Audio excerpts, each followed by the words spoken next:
Hello parents, मैं doctor Nirav Patel, paediatrician child specialist, आशीर्वाद children hospital, गोता, अहमदाबाद से। जैसे कि अब जब जानते हैं कि मॉनसून का सीज़न स्टार्ट हो चुका है, तो एक ऐसा टॉपिक आज डिस्कस करेंगे जो सब पेरेंट्स को जानना बहुत ही आवश्यक है, और वो है अपने बच्चे को बीमारियों से कैसे बचाएं। जो सीजनल बीमारियां चल रही है उससे अपने बच्चे को और इवन अपने आप को भी कैसे बचाएं। तो सबसे पहले ये जानना ज़रूरी है कि ये बीमारियां फैलती कैसे हैं। तो बच्चों में मेनली ये बीमारियां 3 तरीक़ों से फैलती है। सबसे पहला है सांस से फैलने वाली बीमारियां, दूसरा है खाने पीने से फैलने वाली बीमारियां, और तीसरा है मस्कीटो या मक्खियों से फैलने वाली बीमारियां। तो जो सबसे पहली है सांस से फैलने वाली बीमारियां, जिसके अंदर आता है कोरोना वायरस, जी हाँ corona virus, influenza virus, respiratory syncytial virus और कॉमन कोल्ड के जो वायरसेस रहते हैं कोल्ड एंड कफ वाले, वो सब। दूसरा जो है वो खाने पीने से फैलने वाली बीमारियां हैं, उनमें आता है typhoid, hepatitis, cholera, diarrhoea, vomiting, dysentery, ये सब बीमारियां। और तीसरा जो है वो मस्कीटो बॉर्न इलनेसेस, मच्छर से फैलने वाली बीमारियां, जैसे कि चिकनगुनिया, डेंगू और मलेरिया। तो हम एक एक करके इन बीमारियों के प्रिवेंटिव स्टेप्स बताएंगे। सबसे पहले रेस्पिरेटरी बीमारियां कि जो सांस से फैलती है।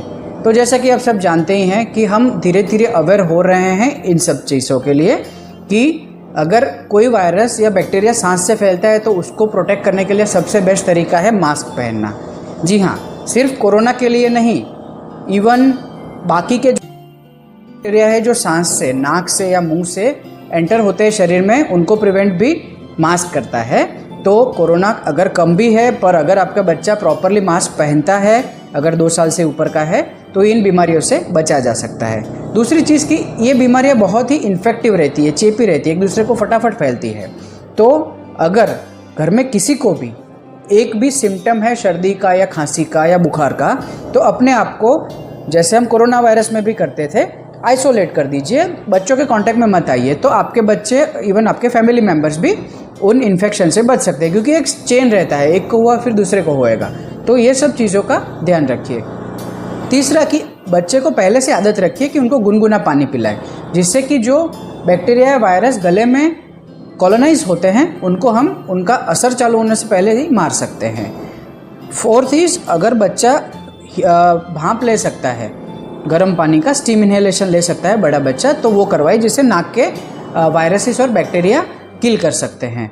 एक और है हेल्दी फूड। अगर आपका बच्चा ग्रीन लीफ वेजिटेबल्स, हरी सब्जियां, सीजनल फ्रूट्स, स्प्राउटेड बीन जो रात को भिगो के रखते हैं, वो सब चीज़ें अच्छे क्वांटिटी में खाएगा, दालें अच्छे खाएगा, तो आपके बच्चे की इम्यूनिटी बढ़ेगी और आपका बच्चा बीमारियों से बचेगा। और लास्ट है वैक्सीनेशन। रेस्पिरेटरी वायरसेस के अगेंस्ट में और बैक्टीरिया के अगेंस्ट में काफ़ी वैक्सीन्स अवेलेबल है बच्चों के लिए। जब पेरेंट्स पूछते हैं कि कोरोना का वैक्सीन कब आएगा, बट काफ़ी ऐसी वैक्सीन्स भी अवेलेबल है कि जो रेस्पिरेटरी वायरसेस और बैक्टीरिया से हमको बचा सकती है, जैसे कि इन्फ्लुएंजा या फ्लू वायरस की वैक्सीन, सेकंड इज़ न्यूमोनिया की vaccine, third is pertussis vaccine. तो ये सब वैक्सीन इजीली अवेलेबल है, सालों से अवेलेबल है, सेफ़ है।